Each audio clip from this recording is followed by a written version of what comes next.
السلام عليكم ورحمة الله وبركاته. شكرا للجميع المتتبعين عبر قناتي في اليوتيوب، وأتمنى البارتاج. الله يجزيكم بخير. بالنسبة لهذه الوصفة جد مهمة للناس بزاف، وهذه الوصفة سبحان الله العظيم لتقوية المناعة. الناس دابا الناس جالسين تبارك الله 15 يوم في المحل ديالهم في ديورهم، كل واحد ساده ليه في الدار ديالو. بالنسبة كيستافدوا بها حتى ولادهم، الأولاد ديالهم تاهم يستافدوا ويشربوا هاد الوصفة من الصغير حتى الكبير.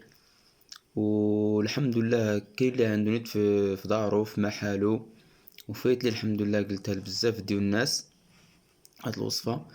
والحمد لله اليوم باش نبين الناس الله يجزيكم بخير وإحسان هاد الوصفة العجيبة ومزيانة، وكدير غير الحمد لله كديرها في محالك، كتبقى ديما في الدار عندك.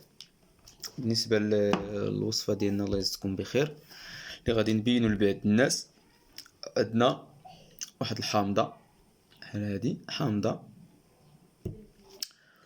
وهاد الزنجبيل كنديرو منو غير القياس بحال هكا بركة، وكنديرو واحد شوية من هنا من نافع حبوب ماشي مطحون، حبوب عندنا حبوب مزيان كيطلق واحد المادة ديالو مزيانة، هي كتقوي المناعة ديال الإنسان، وكيبقى الحمد لله شاد فراسو مزيان كما كيقولوا الناس. وهاد الحامضة هادي كنشدوها كنقطعوها بحال الطريقة هادي، الله يرحم الوالدين ردوا البال بحال الطريقة. كناخدو الله يجزيكم بخير، كاين اللي عنده عصار كهربائي وكاين اللي عنده، كنديرو غير هاد العصارة هادي اللي هنا غادي نبينو للناس الله يرحم الوالدين كيفاش غنبينو لهاك بحال الطريقة هادي. بسم الله على بركة الله. نشدو هادي كنقطعو هاد الحامضة بحال الطريقة هادي. وهذه الحمد لله هاد الوصفة هذه زوينة بزاف وطبيعية، والإنسان يعملها في الدار ديالو ويديرها في شي 5 لتر ديال الماء كما كنديرها أنا دابا مع الوليدات والدار وكذا. كنشدو هاد الليمون كنعصروه بحال الطريقة هذه، ولكم كاملين عصر بحال الطريقة. بسم الله.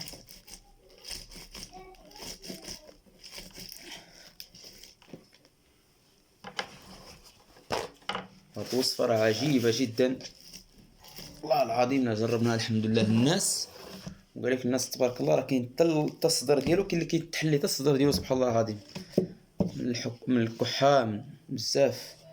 الناس اللي كيعطس بزاف راه مزيانة، خذ شي حامضة تكون مزيانة بعدا فيها الماء يستافد، اللي هي تعطيك بعدا واحد الكاس، تعطيك كاس بحال هاد الطريقة. هادي راه وصفة عجيبة جدا وزوينة بزاف.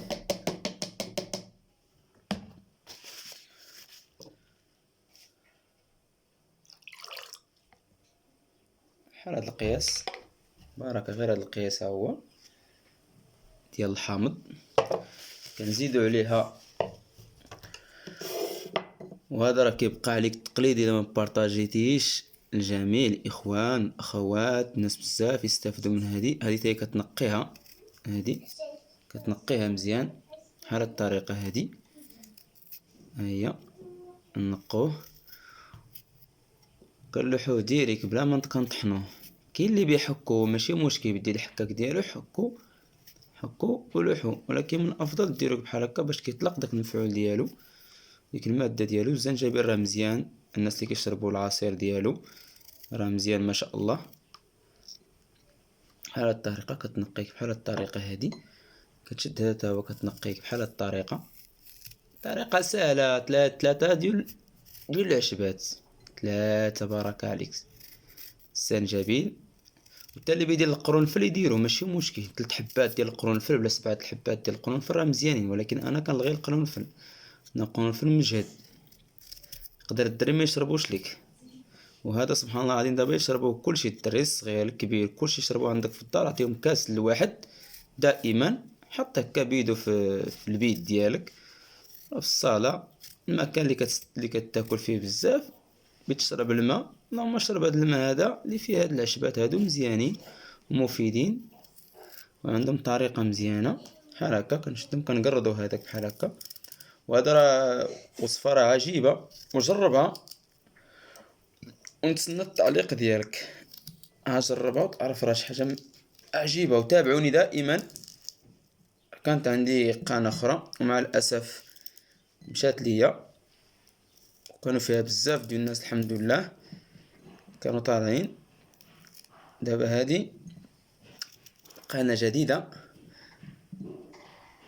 عندك هاد النافع هذا كيفاش كندير ليه الله يجزيكم بخير. عندنا الماء بحال هذا مسيطرو ديال الماء، كنشدو الله يرحم والديك بحال هاد الطريقة. طريقة سهلة،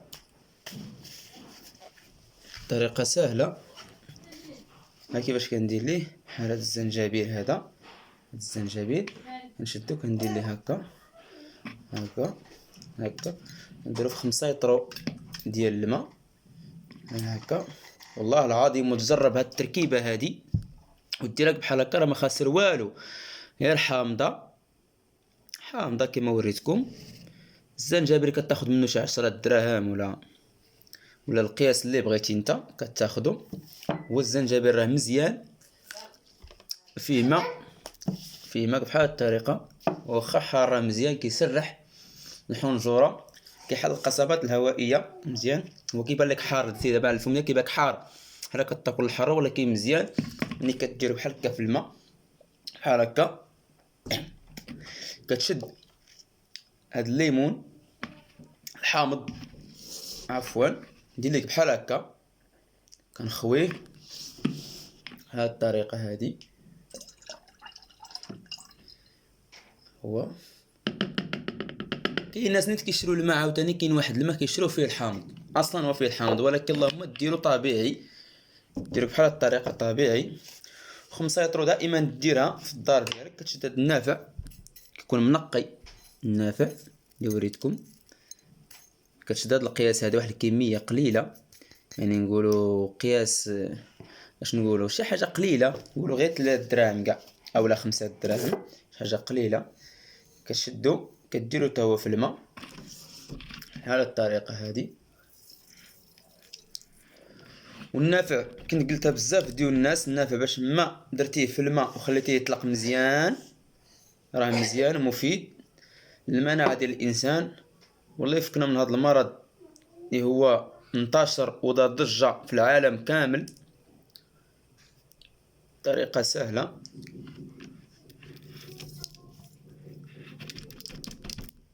بحال الطريقة بحال هكا.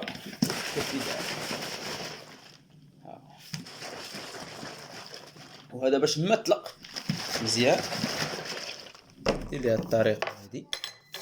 وصفة عجيبة جدا،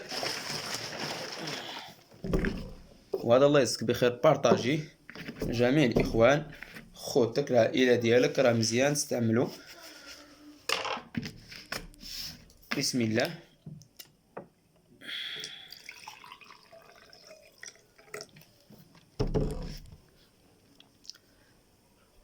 وهذا راه مزيان تستعملو، هذا دائما تشربو.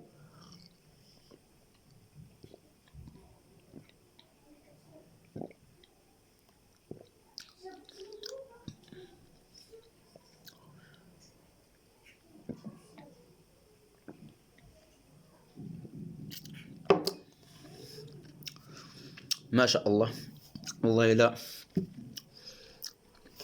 نتمنى من الله تستافدوا معايا في هذه الوصفة هذه وتكونوا استفدتوا معايا، لان ماشي شي حاجه غريبه ولا شي عشبه ما كايناش في العالم ولا ما كايناش في المغرب، ولا كلشي موجود عندك.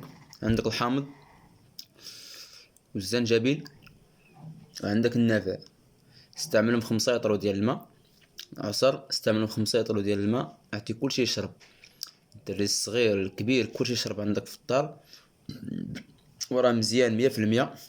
يسرح الحمد لله الانسان اللي عنده الكحه او الرواح والمناعه ديالو ضعيفه كتقوى باذن الله.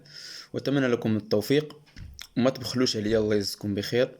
ودائما ان شاء الله تعالى غادي نعطيكم ان شاء الله وصفات للرجال وللنساء. شكرا للجميع.